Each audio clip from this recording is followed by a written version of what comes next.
Bonjour à tous, j'espère que vous allez bien. Le tutoriel de ce matin sur le logiciel Map Info Discover 17 porte sur la présentation de l'interface graphique du logiciel en question. Avant de pouvoir travailler sur un tel logiciel, il est très important aussi de connaître la barre des menus, la barre des utilités disposées du logiciel avant de pouvoir travailler sur là-dessous. Dans ce tutoriel, vous allez comprendre les différentes parties essentielles de l'interface graphique du logiciel Map Info Discover. Map Info est un logiciel de SIG, mais tantôt aussi c'est un logiciel de 3D aussi. Pourquoi je dis 3D, je m'explique. Parce qu'il y a une application qu'on appelle Discover. Une fois installé cette application dans le logiciel Map Info Discover, ça devient un logiciel en 3 dimensions, ainsi de suite là. Et à travers ça, vous pouvez même créer un projet, vous pouvez afficher les vidéos, vous pouvez faire des sections, plein d'autres, ainsi de suite là. Une fois ouvert le logiciel Map Info Discover 2017, on fait face à cette petite fenêtre qu'on appelle ça l'interface graphique du logiciel en question. Comme l'extrême gauche apparaît le logo du logiciel Map Info Discover. Après, ça c'est un dossier, ouvrir une table pour ouvrir une table. Pour enregistrer les documents, ainsi de suite. Pour enregistrer. Ici, ça c'est le nom. Ici, ça c'est le nom d'enregistrement du logiciel en question, ainsi de suite là. Après, ici, suivez le nom même du logiciel qu'on appelle ça Map Info, Map Info. Ici, ça c'est le bouton recherche aussi. Ça c'est des raccourcis pour pouvoir afficher les points, pour pouvoir créer des points. Vous allez mettre ici point, vous pouvez mettre ici point. Après, vous allez appuyer sur la touche Enter comme vous le voyez passer les différentes options qui vont s'afficher, ainsi de suite. Des raccourcis au lieu d'aller au niveau des spatiales, ainsi de suite. Rechercher le point, ça prend du temps. Ça c'est le bouton réduit, bouton agrandi, bouton fermé. L'interface graphique du logiciel Map Info Discover comprend, je peux dire, 4 parties essentielles. La première partie, ça concerne la barre des menus, ça c'est la barre des menus. La deuxième partie, ça c'est la fenêtre d'affichage. La troisième partie, qu'on appelle ça l'Explorer. La quatrième partie, on peut dire, c'est cette partie qu'on appelle ça message window, ainsi de suite. On passe à la première partie de l'interface graphique du logiciel Map Info Discover. On retrouve 15 barres des menus dans le logiciel Map Info Discover, comme le accueil, table, cartes spatiales, mise en page, raster, discover, image, analyse, ainsi de suite là. Comme vous le voyez, on dit que les menus de Discover commencent à partir, les menus de Discover commencent à partir de Discover, Image, Analyse jusqu'au Surface, ainsi de suite là.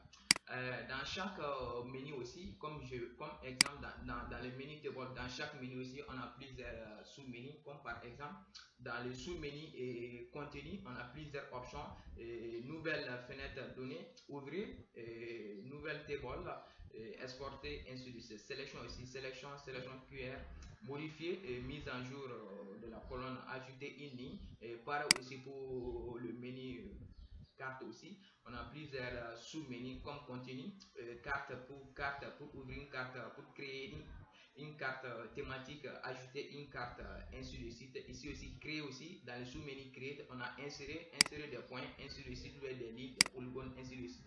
Ici, ça c'est style aussi. Pareil aussi, zoom en avant, zoom en arrière, effectuer, ainsi de suite. Mise en page pour faire la mise en page d'une carte. Pareil aussi pour raster. Et aussi dans le menu Discover aussi, on peut faire beaucoup de choses. Image aussi, comme vous le voyez, on a plusieurs sous-menus et plusieurs options aussi, ainsi de suite, analyse, modifier. Au niveau de cette partie, nous allons afficher les piles de forêt, nous allons créer, au niveau des menus Dragon, nous allons créer un projet, afficher les piles de forêt, faire des sections, et ainsi de suite là, ainsi de suite. Après, on passe à la deuxième partie même de l'interface graphique du logiciel Map Info Discover, qui est dans cette partie qu'on appelle ça la fenêtre d'affichage. C'est à travers ça, nous pouvons afficher la carte, comme vous le voyez, la carte. Après aussi, nous pouvons afficher nos données, ainsi de suite. C'est avec ça que nous pouvons afficher nos cartes, nos données, les piles de forage, ainsi de suite dans le logiciel Map Info Discover. La troisième partie dans le logiciel Map Info, c'est cette partie qu'on appelle ça Explorer. C'est cette partie qu'on appelle ça Explorer. Dans Explorer aussi, on a plusieurs parties, comme d'abord la carte. D'abord, la première partie, ça concerne les cartes. La deuxième partie, ça concerne Table. Et la troisième partie, ça concerne les fenêtres, ainsi de suite. Je vais essayer de détailler chaque partie, ainsi de suite, chaque partie. Cette section nous montre aussi des nombreuses façons d'affichage des données en utilisant Map Info Discover, ainsi de suite. Mais dans cette partie aussi, on peut même, comme vous le voyez, nous venons d'afficher la carte, on peut même faire quelques modifications, on peut même désactiver la carte en question, ou bien réactiver, ainsi de cocher, ou bien désactiver, ainsi de suite. On peut faire dans cette partie au niveau des cartes aussi, ou on peut faire quelques modifications en faisant clic droit sur l'option en question, ainsi de suite. On peut même afficher toutes les couches. On peut faire propriété des couches et renommer, ainsi de suite, fermer la table, projeter, ainsi de suite. On peut faire toutes les manipulations afférentes dans cette partie, au niveau de cette partie. On peut les faire, même par aussi au niveau des MK données. Ça, c'est données sous forme de browser. On peut même afficher les données, on peut même afficher les données, supprimer les données, renommer, effacer les données, ainsi de suite. On peut même fermer la table en question, ainsi de suite, dans cette partie qui est la première partie au niveau de l'Explorer. La deuxième partie, ça c'est cette partie, on appelle ça table. Au niveau de table, comme vous le voyez, les informations qui sont affichées dans notre fenêtre d'affichage, on retrouve ici au niveau de table aussi, comme par exemple, je prends exemple ici, MK aussi, on peut faire toutes les manipulations, on peut même parcourir, ouvrir la carte en question, renommer la carte, fermer la table, ainsi de suite. On peut le faire au niveau de cette partie qu'on appelle ça Explorer, c'est juste des raccourcis, ainsi de suite.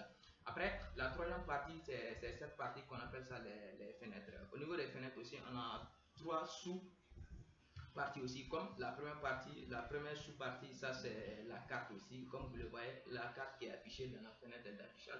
On peut même désactiver cette carte, ou bien on peut même réactiver cette carte aussi, ou soit on peut faire quelques modifications afférentes concernant la carte en question. On peut même masquer, activer, fermer, renommer, dupliquer, ainsi de suite. Dans cette partie, c'est juste, ça dispose des informations sous forme de carte conventionnelle, ce qui vous permet de visager les tendances géographiques aussi dans cette partie, ainsi de suite.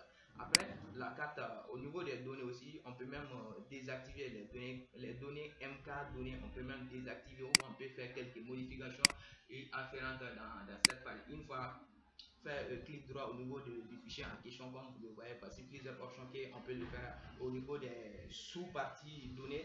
On peut même masquer, activer, fermer, renommer, dupliquer, ainsi de suite là. C'est ainsi de suite, on peut faire ça. Ça dispose des données sous forme de tableau aussi, sous forme de tableau, comme vous le voyez, ça c'est sous forme de tableau à la manière des bases de données classées. On peut faire quelques modifications, ou on peut même ajouter un autre champ, ainsi de suite dans cette partie.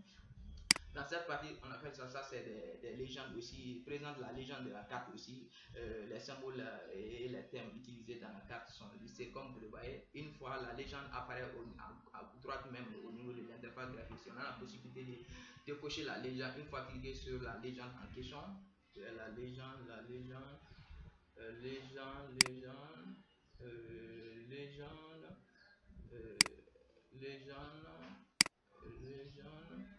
Et ça, c'est la partie de la légende, message,